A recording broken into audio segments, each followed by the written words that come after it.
అందరికీ నమస్కారం. నేను ఒక పాఠశాలలో మాస్టార్ని. అలానే మా ఊరిలో ఆయుర్వేదం వైద్యం కూడా చేస్తూ ఉండేవాడిని. మా ఇంట్లో జరిగిన చిన్న హాస్యం చెప్తాను వినండి. నవ్వు ఆపుకోలేరు.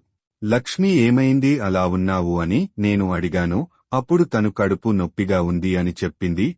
వెంటనే నాకు తెలిసిన ఆయుర్వేదం మందు ఇచ్చాను. కాని అందరికీ ఎంతో బాగా పనిచేసే నా వైద్యం నా భార్యకు పనిచేయలేదు. సరేలే అని మా ఊరిలోకి కొత్తగా డాక్టర్ గారు వచ్చారు అని తెలిసి ఆవిడ దగ్గరకు తీసుకుని వెళ్లాను.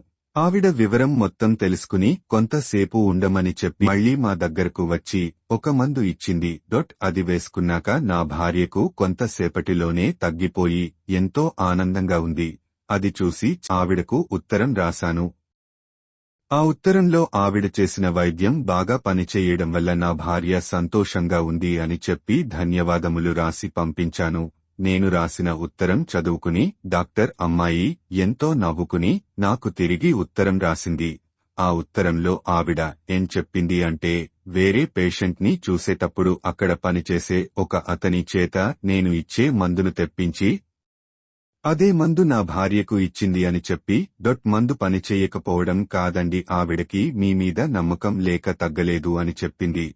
అది చదివినా నేను నవ్వు ఆపుకోలేకపోయాను. ఇంటి చెట్టు మందుకు పనికి రాదు అంటే ఇదే అని నవ్వుకున్నాను.